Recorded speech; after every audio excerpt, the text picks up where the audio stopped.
Stories unfold, কান থেকে হৃদয় পর্যন্ত।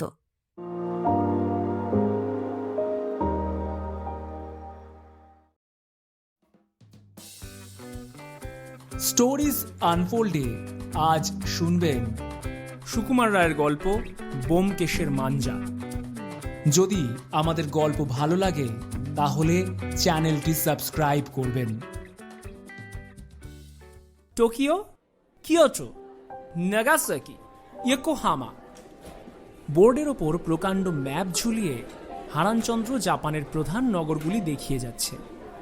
এরপরই ব্যোমকেশের পালা। কিন্তু ব্যোমকেশের সে খেয়ালই নেই।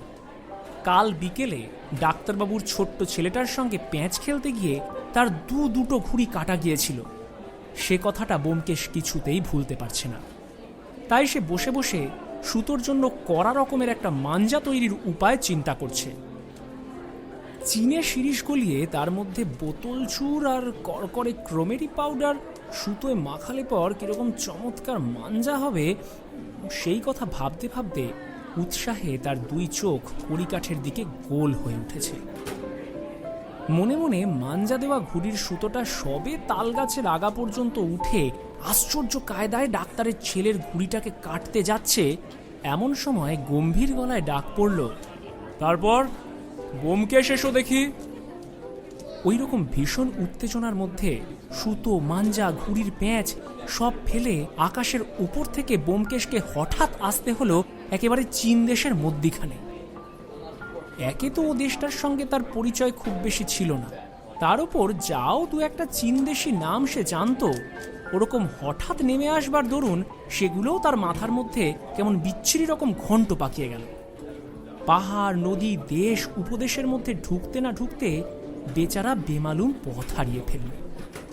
তার কেবলই মনে হতে লাগলো যে চীন দেশের চীনে শিরিষ, তাই দিয়ে হয় মাঞ্জা। মাস্টার মশাই দুইবার তাড়া দিয়ে যখন তৃতীয়বার চড়া গলায় বললেন, চীন দেশের নদী দেখাও, তখন বেচারা একেবারেই দিশেহারা আর মরিয়া মতো হয়ে বলল, সাংহাই। সাংহাই বলবার আর কোনো কারণ ছিল না। বোধহয় তার সেজো মামার যে স্ট্যাম্প সংগ্রহের খাতা আছে তার মধ্যে সে ওই নামটাকে পেয়ে থাকবে। বিপদের ধাক্কায় হঠাৎ কেমন করে ওইটাই তার মুখ দিয়ে বেরিয়ে পড়েছে। গোটা দুই চড়চাপড়ের পর ব্যোমকেশবাবু তার কানের ওপর মাস্টার মহাশয়ের প্রবল আকর্ষণ অনুভব করে বিনা আপত্তিতে বেঞ্চের ওপর আরোহণ করলেন। কিন্তু কান দুটো জুড়োতে না জুড়োতেই মনটা তার সেই হারানো ঘুড়ির পিছনে উধাও হয়ে আবার সুতোর মাঞ্জা তৈরি করতে বসল। সারাটা দিন বকুনি খেয়েই তার সময় কাটল। কিন্তু এর মধ্যে কত উঁচু দরের মাঞ্জা দেওয়া সুতো তৈরি হলো আর কত যে ঘুড়ি গন্ডায় গন্ডায় কাটা পড়ল, সে কেবল ব্যোমকেশই জানে।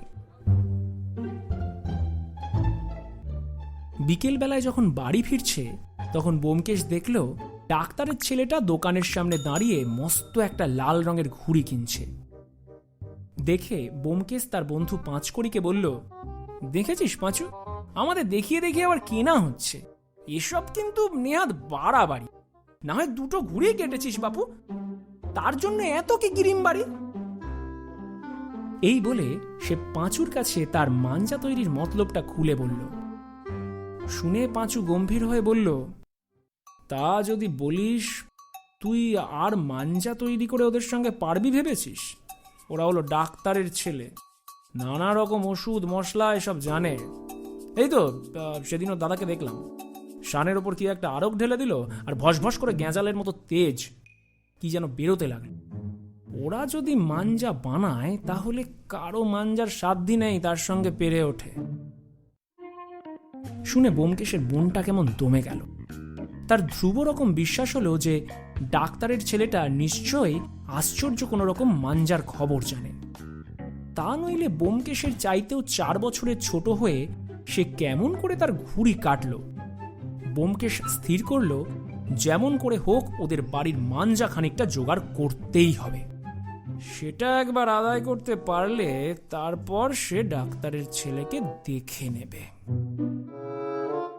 বাড়ি গিয়ে তাড়াতাড়ি জলখাবার সেরে নিয়েই ব্যোমকেশ দৌড়ে গেল ডাক্তারবাবুর ছেলেদের সঙ্গে আলাপ করতে।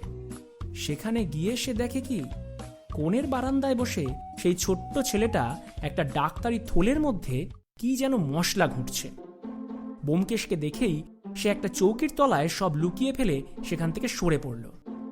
ব্যোমকেশ মনে মনে বলল, বাপু হে, এখন আর লুকিয়ে করবে কি? তোমার আসল খবর আমি টের পেয়েছি। এই বলে সে এদিক ওদিক তাকিয়ে দেখল, কোথাও কেউ নেই। সে একবার ভাবল, কেউ আসলে এর একটুখানি চেয়ে নেব। আবার মনে হলো, কি জানি, চাইলে যদি না দেয়। তারপর ভাবল, দূর, ভারী তো জিনিস, তা আবার চাইবার দরকার কি? এই এতটুকু মাঞ্জা হলেই প্রায় 200 গজ সুতোয় শান দেওয়া হবে। এই ভেবে সে চৌকির তলা থেকে এক খাবলা মশলা তুলে নিয়েই দৌড়ে বাড়ি এসে হাজির।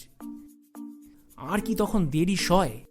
দেখতে দেখতে দক্ষিণের বারান্দা জুড়ে সুতো খাটিয়ে মহা উৎসাহে তার মাঞ্জা দেওয়া শুরু হলো। যাই বলো, মাঞ্জাটা কিন্তু ভারী অদ্ভুত। কই, তেমন কড়কড় করছে না তো। বোধহয় খুব মিহি গুঁড়োয় তৈরি, আর কালো কাঁচের গুঁড়ো। দুঃখের বিষয়, বেচারার কাজটা শেষ হতে না হতেই সন্ধে হয়ে এলো, আর তার বর্দা এসে বলল, যা যা, আর সুতো পাকাতে হবে না, এখন পড়কে যা। সে রাত্রিরে ব্যোমকেশের ভালো করে ঘুমই হলো না। সে স্বপ্নে দেখল যে ডাক্তারের ছেলেটা হিংসে করে তার চমৎকার সুতোয় জল ফেলে সব নষ্ট করে দিয়েছে।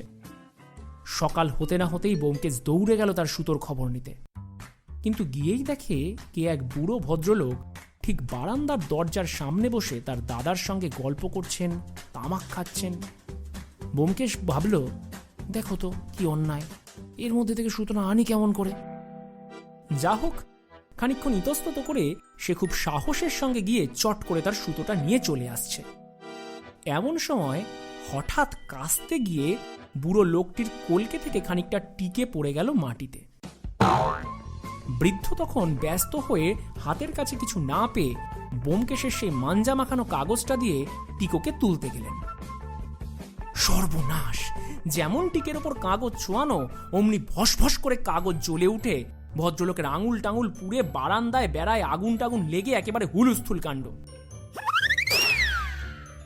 অনেক চেঁচামেচি, ছোটাছুটি আর জল ঢালাঢালির পর যখন আগুনটুকু নিভে এলো আর ভদ্রলোকের আঙুলের ফোসকায় মলম দেওয়া হলো, তখন তার দাদা এসে তার কান ধরে বললেন, হতভাগা, কি রেখেছিলি কাগজের মধ্যে বলতো? ব্যোমকেশ কাঁদো কাঁদো হয়ে বলল, কিছু তো রাখিনি, খালি মাঞ্জা রেখেছিলাম। দাদা তার কৈফিয়ত নিতান্তই আজগুবি মনে করে, আবার ইয়ার কি হচ্ছে বলে বেশ দুছাড় গা কষিয়ে দিলেন। বেচারা ব্যোমকেশ এই বলে তার মনকে খুব সান্ত্বনা দিল যে, আর যাই হোক, তার সুতোটুকু রক্ষা পেয়েছে। ভাগ্যিস সে সময় মতো খুলে এনেছিল, নইলে তার সুতোও যেত, পরিশ্রমও নষ্ট হতো। বিকেলে সে বাড়ি এসেই চটপট ঘুড়ি লাটাই নিয়ে ছাতের ওপর উঠল। মনে মনে বলল, ডাক্তারের পো আজ আসুক না, একবার দেখিয়ে দেব প্যাঁচ খেলাটা কাকে বলে। এমন সময় পাঁচকড়ি এসে বড় বড় চোখ করে বলল, শুনেছিস? না, কি হয়েছে? ওদের সেই ছেলেকে দেখে এলুম, সে নিজে নিজে দেশলাইয়ের মশলা বানিয়েছে আর চমৎকার লাল নীল দেশলাই তৈরি করেছে। ব্যোমকেশ হঠাৎ লাটাই টাটাই রেখে এত বড় হাঁ করে জিজ্ঞেস করল, দেশলাই কি রে? মাঞ্জা বল। শুনে পাঁচু বেজায় চটে গেল। বলছি লাল নীল আলো জ্বলছে, তবু বলবে মাঞ্জা? যা গাধা যা হোক। ব্যোমকেশ কোনো জবাব না দিয়ে দেশলাইয়ের মশলা মাখানো সুতোটার দিকে ফ্যাল ফ্যাল করে তাকিয়ে রইল। সেই সময় ডাক্তারদের বাড়ি থেকে লাল রঙের ঘুড়ি উড়ে এসে ঠিক ব্যোমকেশের মাথার ওপর ফরফর করে তাকে যেন ঠাট্টা করতে লাগলো। তখন সে তাড়াতাড়ি নিজের ঘরে বিছানায় গিয়ে শুয়ে পড়ল। বলল, আমার অসুখ করেছে। স্টোরিজ আনফোল্ডে আজ শুনলেন সুকুমার রায়ের গল্প ব্যোমকেশের মাঞ্জা। গল্প পাঠে তমজিৎ, সাউন্ড এবং এফেক্টস ডিজাইন করেছেন সৌরভ সরকার। গল্পের পোস্টার এবং মোশন ডিজাইনে সৌরভ সরকার।